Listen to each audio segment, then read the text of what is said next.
¿Cómo están, varones?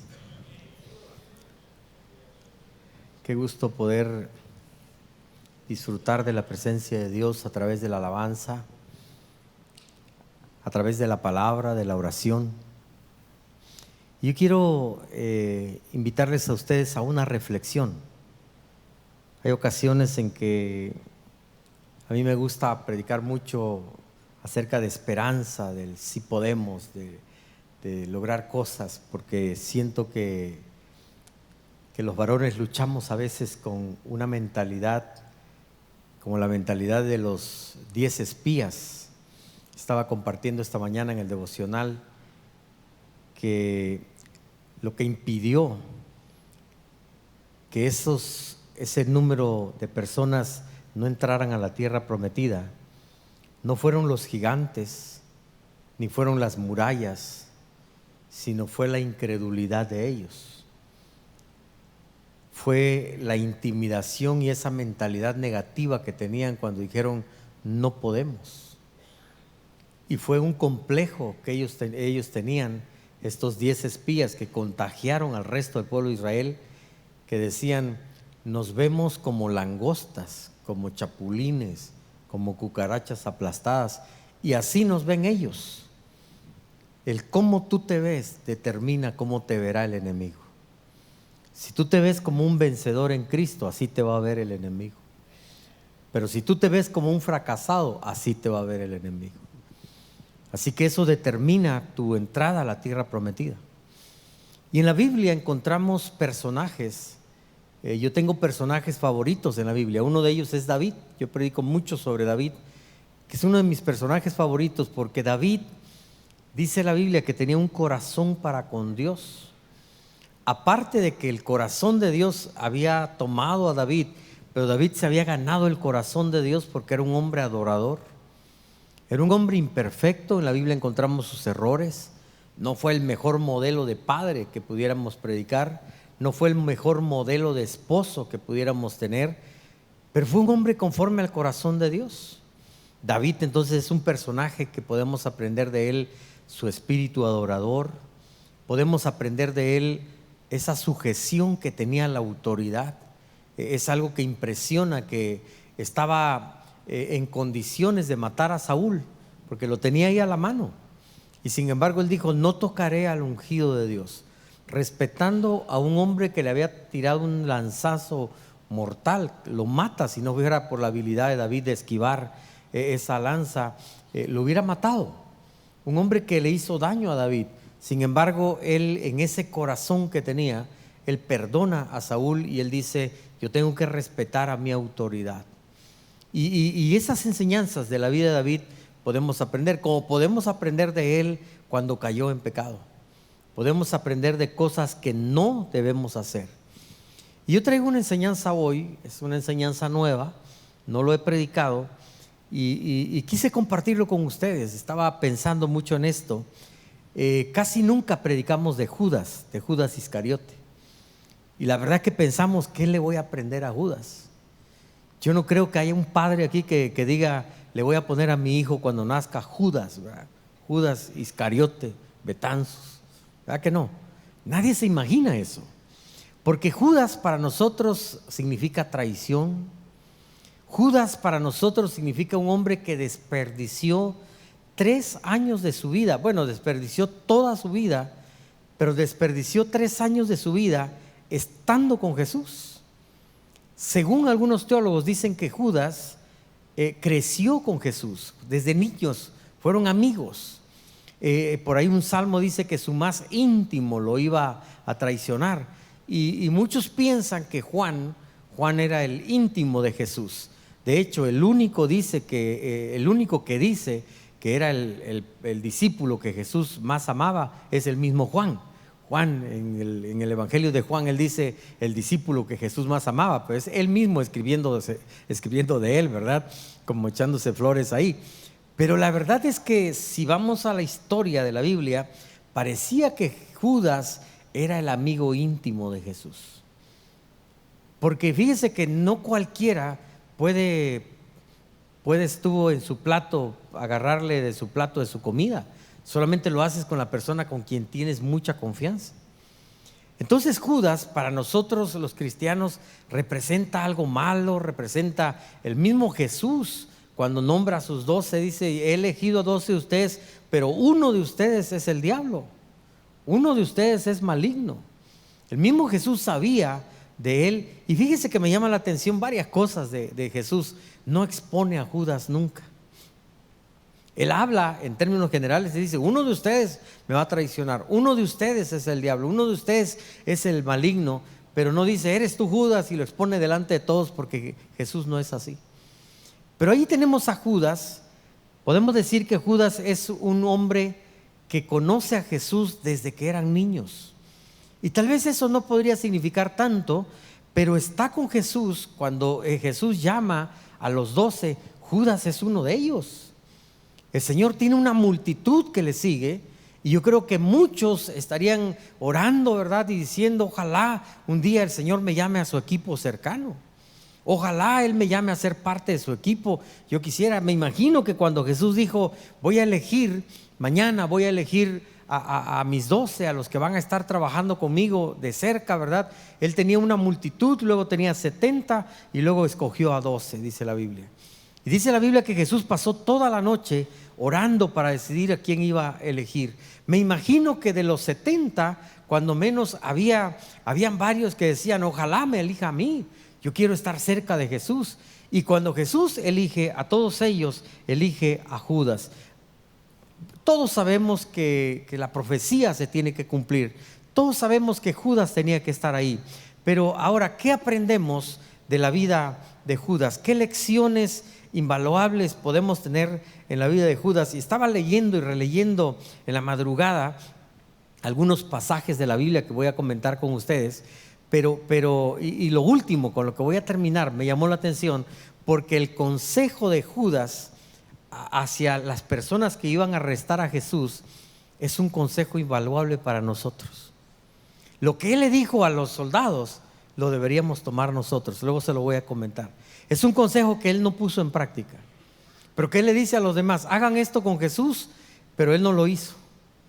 Y es algo, amados, que en la Biblia aparece así como una historia, pero es algo que es una lección invaluable para todos nosotros. Pero vayamos por partes. ¿Qué lecciones podemos aprender de la vida de Judas? La primera lección que yo aprendo de Judas es que Judas se negó a ser transformado. Mire todo lo que Judas vivió. Lo voy a comentar, está en la Biblia, y creo que ustedes estudian su Biblia y no me van a dejar mentir. Judas, siendo uno de los 12 discípulos, participó de todos los milagros de Jesús. Desde el momento que Jesús convirtió el agua en vino. ¿Sabe cuánto tiempo llevaría convertir el agua en vino? Yo estudié un poco el proceso.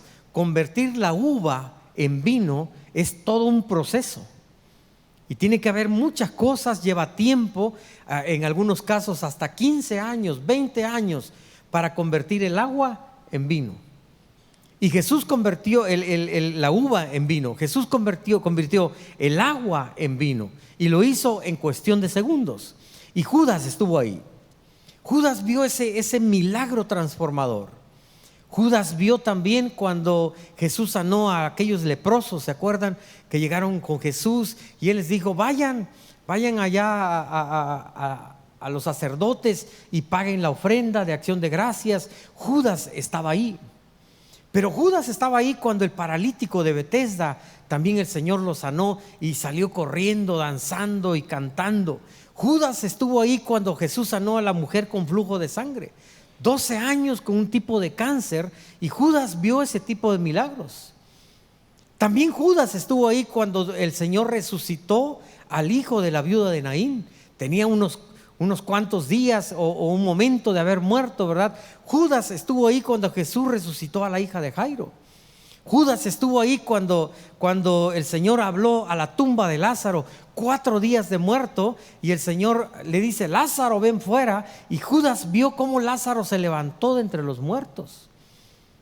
Judas vio, amados, increíbles milagros. Los ojos de los ciegos vieron, los paralíticos caminaron. Judas vio todos los milagros de Jesús.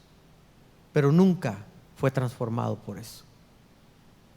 Él estuvo ahí y en esos 3 años, escuchen, esos 3 años al lado de Jesús, no solamente vio los milagros de Jesús. Judas estuvo ahí en el sermón del monte cuando Jesús estuvo enseñando, predicando, les sentaba a los 12 ahí y él les hablaba de manera personal.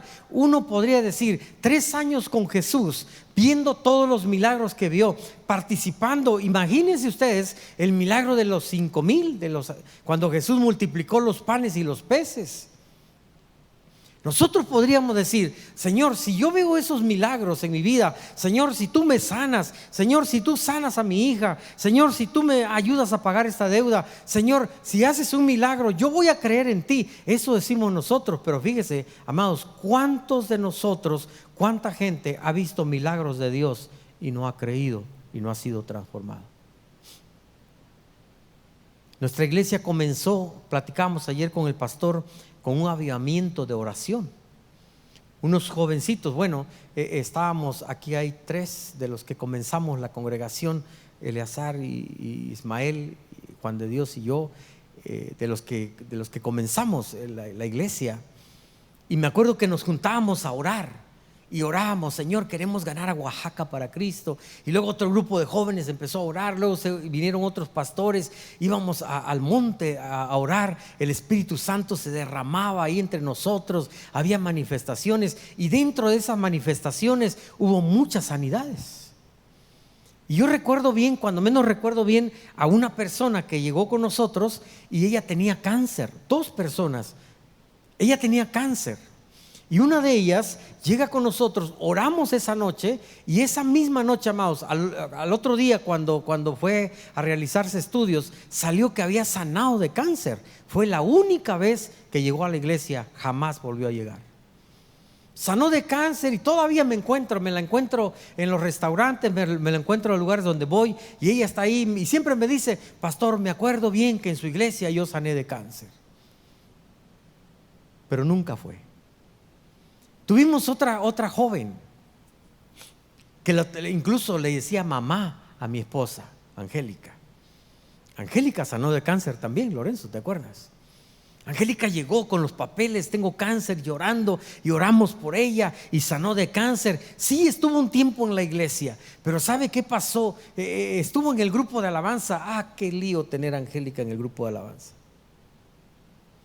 Problemática como ella sola. Se peleaba con el líder de alabanza, acabó enojada con nosotros también, destruyó su matrimonio, hizo eso y ahora se fue a otra iglesia y allá en la iglesia parece que ya no está también, ya se peleó ahí. Amados, no hubo una transformación en Angélica. Eso quiere decir que ya no necesitamos milagros. Dios siempre obrará milagros porque Él es un Dios de milagros. Él es un Dios que hace posible lo imposible. Pero el hecho, escuche bien, el hecho de venir a la iglesia no significa que vas a cambiar. El hecho de estar cerca, ahí acompañando a Jesús, no significa que vas a cambiar. El hecho de ver milagros no significa que vas a cambiar, a menos que tú quieras cambiar y dejes que el poder transformador de Dios opere en tu vida. No hay cambio si tú no decides cambiar, varón. Puedes venir a la iglesia, estar un día, dice la Biblia que el Señor vendrá y muchos le dirán, Señor, en tu nombre echamos fuera demonios, predicamos, hicimos esto, hicimos aquello, cantamos, fuimos a los congresos, y el Señor va a decir, no te conozco, no te pareces a mí.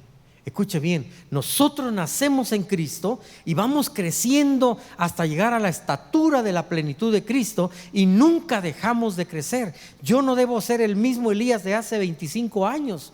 Yo no debo ser el mismo Elías de hace 5 años.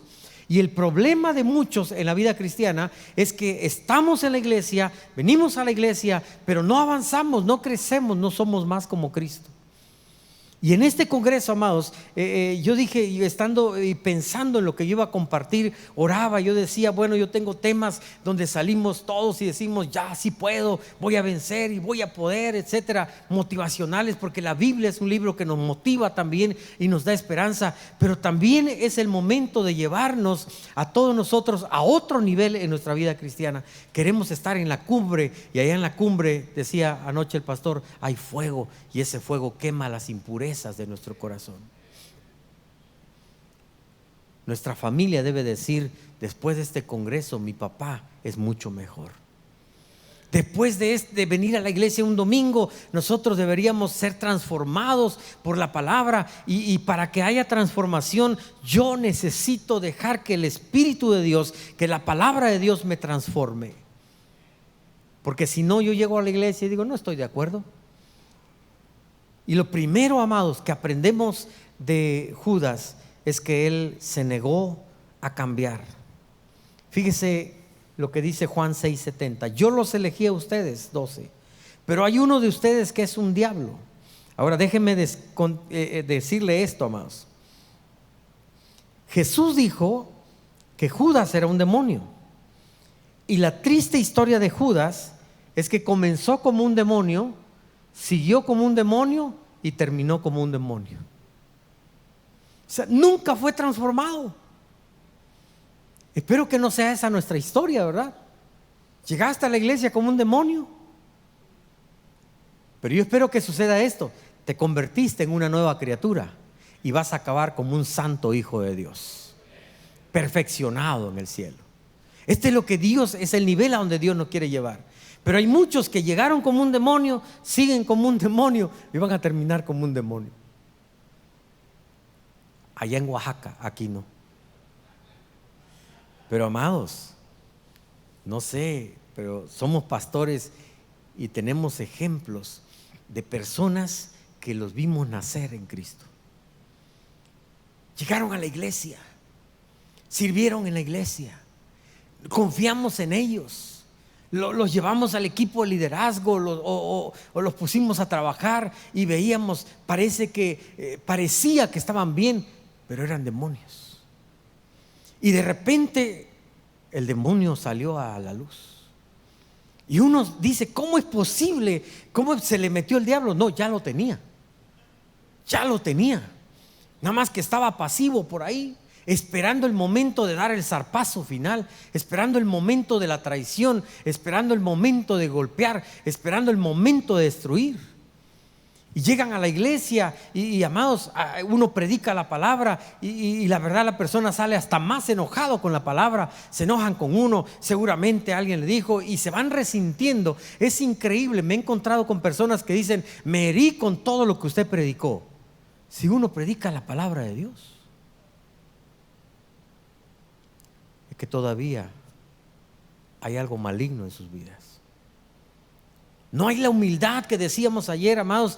No queremos pasar, estamos en la periferia y no queremos dar el paso de meternos al monte de Dios, porque aquí implica consagración, porque aquí implica dejar que Dios me transforme, porque aquí implica obedecer la palabra de Dios, y esa palabra me va limpiando, pero yo tengo que obedecerla, tengo que llevarla a la práctica y tengo que dejar que Dios me vaya transformando. Por eso dice la Biblia: transformándose, no conformándose. No se conformen, no se hagan, no se amolden a este mundo, sino sean transformados. Entonces, un cristiano verdadero es aquel que tiene cambios profundos, porque se deja ser transformado por el poder de Dios. Cuidado con terminar como Judas. Segunda lección que nosotros aprendemos de Judas. Lo encontramos ahí en la Biblia. Judas quería darle algo a Jesús, pero no todo. Escuche bien: Judas se niega a cambiar. Está con Jesús, ve todos los milagros, participa, escucha las enseñanzas, pero Judas dice: no, yo no cambio. Pero lo segundo es, Judas dice: voy a darle algo a Jesús, pero no le doy todo. Voy a darle mi tiempo a Jesús, pues estuvo con Jesús, pero no le doy toda mi vida.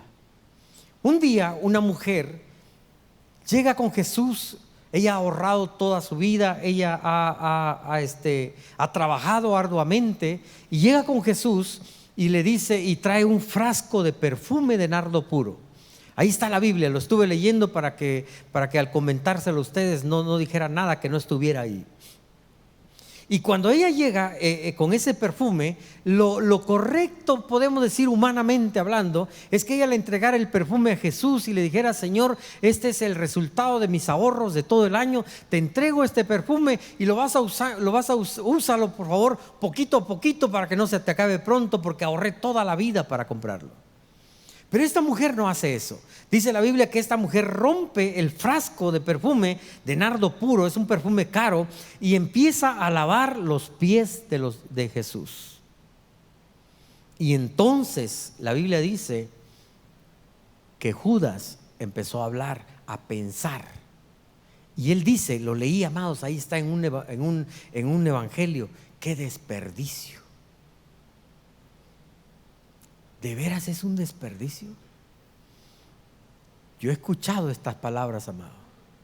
La doctora Luz me cuenta que cuando ella empezó a diezmar de todo, porque ella diezma de todo lo que entra en sus empresas, no de lo que ella gana, sino de sus empresas diezman. Dice que su familia le decía: oye, ¿no es mucho? ¿No será un desperdicio? ¿No te han dicho eso algunas veces? Me cuentan más las esposas, ¿verdad?, que sirven en la iglesia y que están en 2 o 3 cultos, que el marido le dice: oye, ¿no será que estás perdiendo demasiado tiempo en la iglesia? ¿No será que es un desperdicio venir a un congreso de varones? ¿No será? Porque hay voces que te dicen así. Judas escucha la voz, como él era un demonio, dice la Biblia. Entonces él dice: qué desperdicio. ¿De veras es un desperdicio darle todo a Jesús? El gran error, amados, de nosotros a veces es: le entrego algo a Jesús, pero no le entrego todo. La entera consagración es decirle: Señor, yo rindo mi vida a ti, pero también consagro todo lo que soy. Dice la Biblia: ama al Señor tu Dios con todo tu corazón, con todas tus fuerzas, con toda tu alma. Y la palabra toda se repite una y otra vez: es todo o nada. Señor, tú sabes que yo te doy el 95% de mi tiempo. Y Dios dice: yo quiero todo tu tiempo. Señor, tú sabes que yo te he entregado mi ser, te he entregado todo, pero Señor, mi cartera no, Padre. Señor, yo te he entregado esto, pero mi familia no, Señor. Señor, te he entregado esto, pero me falta esta parte, y nos cuesta entregarnos completamente a Dios. Judas le dio su tiempo, le dio parte de su vida, pero no le entregó todo a Dios. Y él le llama desperdicio a la adoración. Él le llama... y hemos cometido ese error. Cuando estamos adorando a Dios, cuando decimos: ay, qué desperdicio de tiempo. Espero que tú no lo hagas, porque esta es una lección que nosotros tenemos que aprender. Tenemos que, amados, el gozo en el caminar de la vida cristiana es cuando nosotros le decimos: sí, Señor, te entrego todo lo que soy. Y la verdadera llenura del Espíritu Santo, amados, viene cuando aquí postrados le decimos: Señor, me rindo, ya no puedo más, te entrego mi trabajo, te entrego. Mire, amados, yo estuve luchando muchos años por hacer crecer la iglesia. Yo tenía ministerios pequeños. Tuve una congregación de 10 personas que creció a cierto nivel, pero de ahí no crecíamos y yo me frustré. Me fui de esa congregación y me fui a Chiapas, donde estaba yo en una congregación de 25 ancianos. Casi todos eran ancianos cuando yo llegué. El líder de los jóvenes tenía casi 60 años. Era el líder de jóvenes. Y de ahí todos eran ancianos. Yo siempre hacía broma y decía que yo llegué a la iglesia del Apocalipsis. 24 ancianos y un ser viviente. Yo tenía 23 años de edad. Imagínense ustedes, con 24 ya no llegaban a la iglesia más. Ya no podían llegar. Todos vivían ahí cerquita y yo tenía que ir a celebrar la Santa Cena con ellos. Entonces yo decía: ¿cuándo va a crecer la iglesia? El pueblo era 300 personas. Y de 300 personas, los que vienen a la iglesia son ancianos, ya no pueden venir. Entonces yo sacaba unas bocinas por el domingo en la mañana y me ponía a predicarle al pueblo. Pero la verdad es que empezaron a venir unos jóvenes, empezaron a llegar y ya éramos 80 personas. Pero yo decía: ¿cuándo vamos a crecer a más? Son 300 personas, es todo lo que va a crecer la iglesia. Y me fui a Oaxaca a comenzar esta congregación. Ya había un grupo de personas ahí cuando yo llegué y orábamos, llegamos a 60 y pasamos 3 años y luego yo dejé el pastorado y volví a entrar otra vez. Y Señor, llega un momento de estabilidad y me ha pasado ahora en el tiempo de pandemia, amados, donde la iglesia que antes de pandemia íbamos elevando, veníamos en una etapa de crecimiento y de repente el primer domingo cuando cerramos las instalaciones yo llegué a predicar y no había nadie, yo me puse a llorar. Y después de eso, amados, escuche, antes de eso hacer crecer la iglesia era difícil. Aquí hay pastores y saben qué difícil es hacer crecer una iglesia cuando lo queremos hacer crecer en nuestra propia fuerza. Porque yo quería hacer crecer la iglesia. ¿Y sabe cuándo creció la iglesia? Cuando yo le dije: Señor, aquí están las llaves, aquí está el ministerio. Señor, ya no es la iglesia del pastor Elías Betanzos, es tu iglesia, son tus ovejas. Por eso, amados, fíjense que nos pasó esto. Aquí hay pastores que la gran mayoría salieron de la congregación y fundaron congregaciones. Tenemos 60 o 40 congregaciones ahí alrededor de la ciudad que salieron del CAP.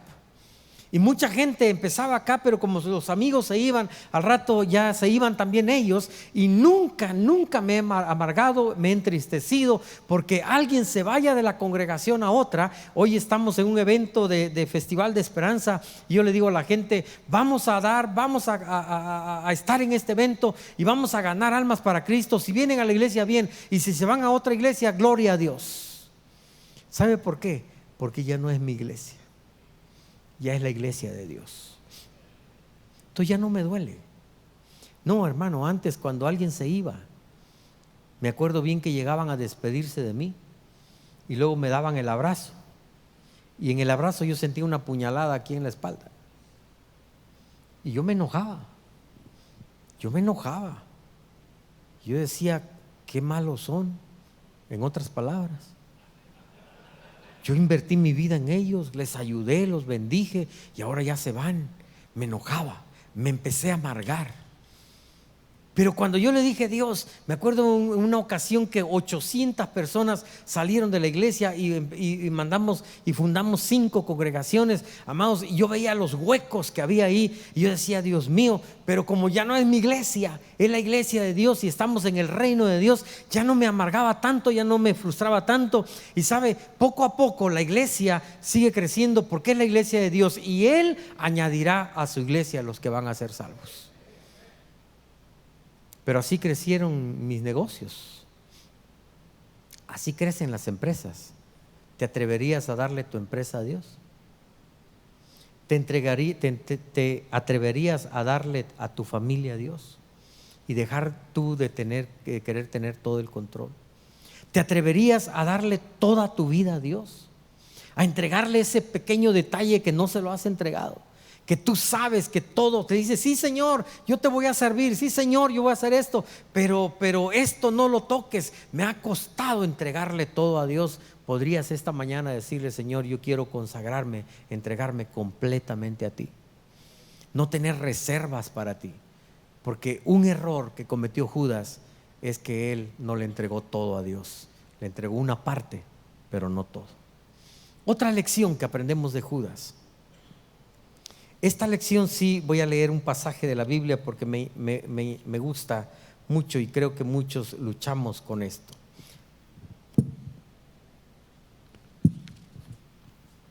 Judas estuvo cerca de Jesús, sabía mucho acerca de Jesús, pero nunca tuvo un encuentro con Jesús. Fíjese en un pasaje que quiero leer con ustedes. Mateo capítulo 26. Está Jesús sentado a la mesa con los 12.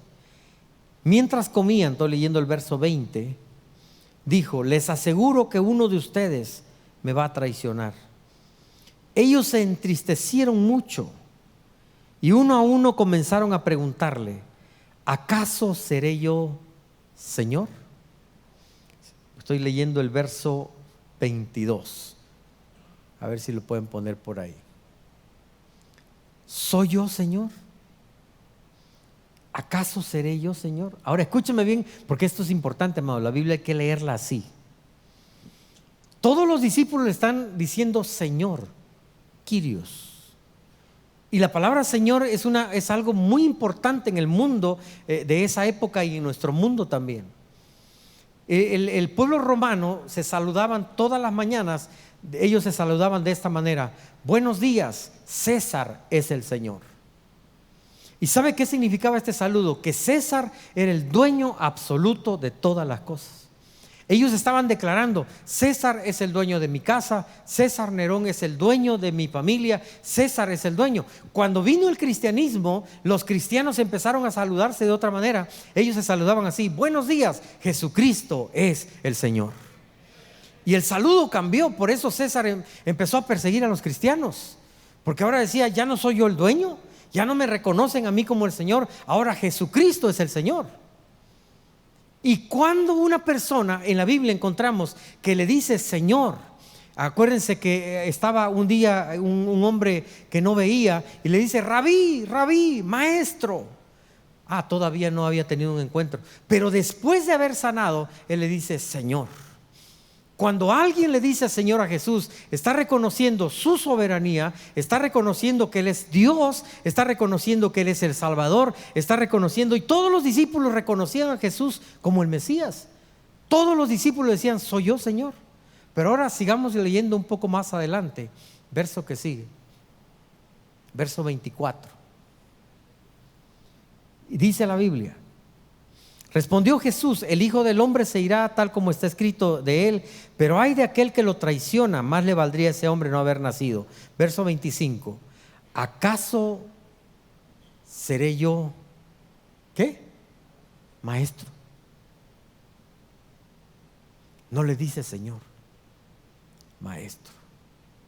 Escúcheme, iglesia, muchos tienen a Jesús como el líder, como el maestro, como dicen algunos, el gran ideólogo, el gran transformador, pero no lo tienen como su Señor.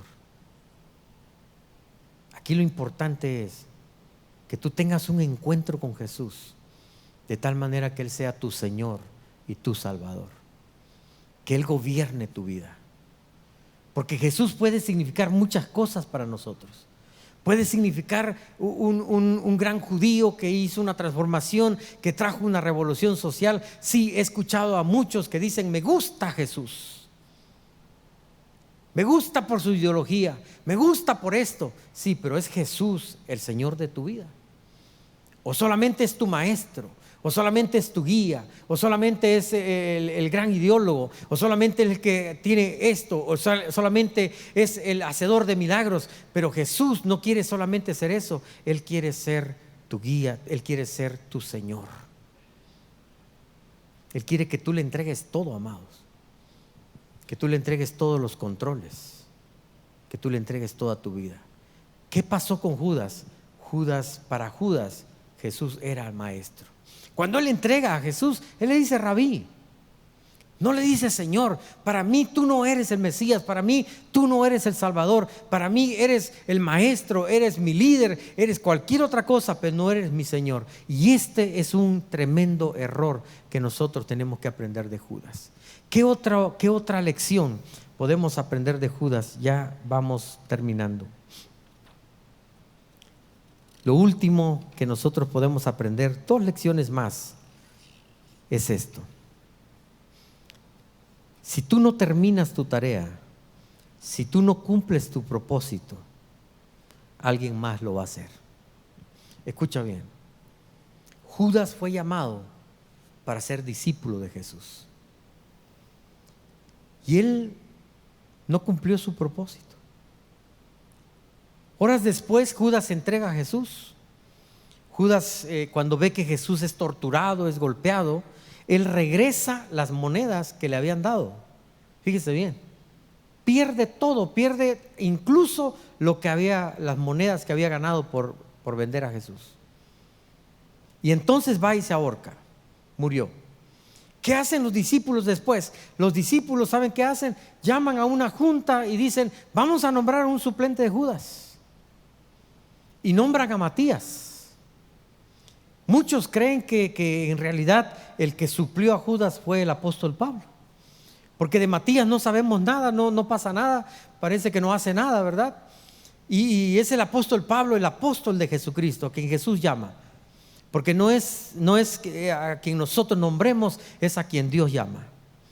Y ahora, amados, dice la Biblia que allá en la Nueva Jerusalén, en el cielo, hay 12 columnas y cada columna lleva el nombre de un discípulo de Jesús, de un apóstol.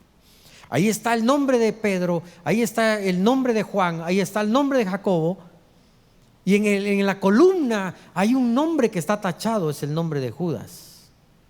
Ahora hay otro nombre ahí, tal vez es Matías o tal vez es Pablo. Pero alguien ocupó el lugar de Judas. Déjame decirte esto, amados, perdón que te lo voy a decir. Dios no te necesita, tú necesitas a Dios. Muchos me dicen, pastor, es que es mi dinero. Dios no necesita nuestro dinero, nosotros necesitamos la bendición de Dios en nuestra vida. Un día yo creí que no podían vivir sin mí. La iglesia no estaba tan grande, pero teníamos un numerito ahí. Yo era líder en la iglesia, pero además aportaba económicamente. Y entonces un grupito me empezó a criticar y yo presenté mi renuncia a la iglesia. Y yo dije, seguramente no van a aceptar mi renuncia y me van a rogar que yo me quede de pastor. Pues no, lo aceptaron y me quedé sin pastorado. Y me senté 7 años. 7 años. ¿Ustedes creen que la iglesia murió? No, la iglesia siguió sin mí. Y yo llegaba y de veras, amados, yo quería que la iglesia se partiera. Yo quería que la gente empezara a hablar, hicieran una revolución. Queremos al pastor Elías, ¿verdad? Pero no sucedió eso. Es más, creo que la iglesia iba mejor sin mí. De hecho, no sé, yo salgo mucho y a veces hay domingos que no estoy en la iglesia y de repente pregunto, ¿verdad? ¿Cómo fue? Y en el ego personal a veces uno quisiera decir, lo extrañamos, pastor, pero luego nos dicen, no, hombre, llegó más gente. Predicó fulano de tal y no, hombre, una respuesta tremenda. Y yo me quedo así como, uno piensa que es indispensable para Dios y es al revés, Dios es indispensable para nosotros. Y por 7 años, los primeros años yo decía, no, cuando ya no puedan me van a llamar. Cuando vayan mal, ahí me van a buscar, voy a esperar. Pues me quedé esperando. Hasta que empecé a llorar y decirle, Dios, dame una oportunidad. Señor, hazme volver al ministerio. Amados, yo iba, fíjese que a mí me encantaba predicar y ahora no estoy predicando, ahora estoy sentado escuchando a alguien más predicar.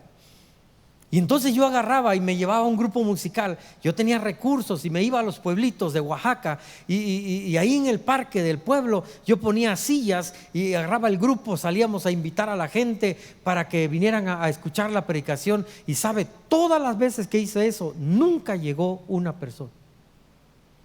Yo me llevaba al grupo musical, los sentaba a ellos ahí y les decía, cuando yo haga la invitación a aceptar a Cristo, pasen ustedes, arrepiéntanse ustedes cada vez que yo hable, para que la gente se anime. Yo tenía paleros cristianos. No llegaba uno a escucharme. Y yo ya había estudiado en el seminario, ya había tenido una maestría y un doctorado, ya tenía esto y lo otro, y nadie me escuchaba. Y Dios me mostró, Elías, yo no te necesito, tú me necesitas a mí. Yo puedo, dice Dios, cumplir mi propósito sin ti. Yo puedo, dice Dios, hacer lo que a mí se me pega la gana. Él es soberano. Y si nosotros nos ponemos, yo no voy a ir a la iglesia, ¿tú crees que estás dañando a la iglesia? No, te estás dañando a ti mismo. Voy a entregar mis cargos, ya no voy a hacer esto. Dios dice, no, tengo cientos de gentes. Puedo sacar a alguien allá que está tirado en la basura, que nadie da un quinto por ello, y lo puedo levantar para que predique mi palabra. Las piedras incluso van a hablar si tú no hablas. No, amados, yo he escuchado a muchos decir, es que somos indispensables y Dios me necesita. Dios dice, no, hombre, nosotros necesitamos a Dios más de lo que Dios nos pueda necesitar. Dios nos ama. Y si tú no cumples tu propósito para lo que Dios te llamó, y si tú piensas que voy a hacer que me rueguen, ¿verdad? Porque me necesitan, y Dios te va a dar una tremenda lección. Otros pueden ocupar tu lugar. Ya tu nombre está escrito en el libro de la vida. No lo taches, no lo borres. Dios ya te dio una oportunidad de servir. Dios te dio una familia. Y quiero terminar con esto, amados. Cuando en Marcos capítulo 14,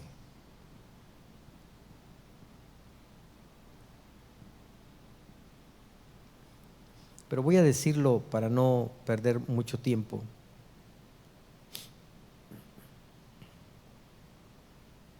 Dice la Biblia que cuando iban a entregar a Jesús, Judas le dice al que dé, aquí está, Marcos 14:44, al que le dé un beso, ese es. Se le está diciendo, yo les voy a mostrar quién es Jesús. Al que le dé un beso, ese es. Préndanlo. Aquí en esta versión dice, y llévenselo bien asegurado.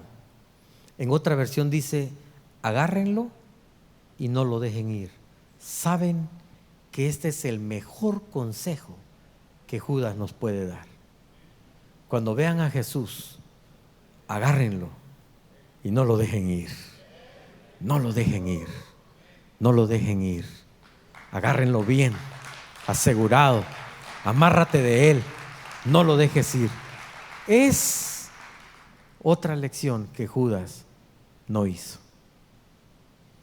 Fue un buen consejo para ellos. Es un buen consejo para nosotros. Cuando veas a Jesús, Judas hizo algo bueno, fíjese, les mostró, este es Jesús. A diferencia de Juan el Bautista que llama a sus discípulos y dice, Él es Jesús, el Cordero de Dios, a Él sigan. Parece que es el mismo consejo, aunque esto era para prenderlo y matarlo, ¿verdad? Pero es el mismo consejo. Él es Jesús, a Él sigan, agárrense bien de Él y nunca, nunca lo dejes. Porque Judas lo dejó ir. Dejó ir a Jesús. Varón que estás aquí, aprendamos de Judas. Entrégale todo tu corazón a Él. Conságrate a Él. Y amárrate a Él. Y no lo dejes ir de tu vida. Porque el día que Jesús salga de tu casa, salga de tu corazón, estás perdido. Estamos perdidos. Sin mí, dijo Jesús, nada pueden hacer. Voy a invitarles que se pongan de pie.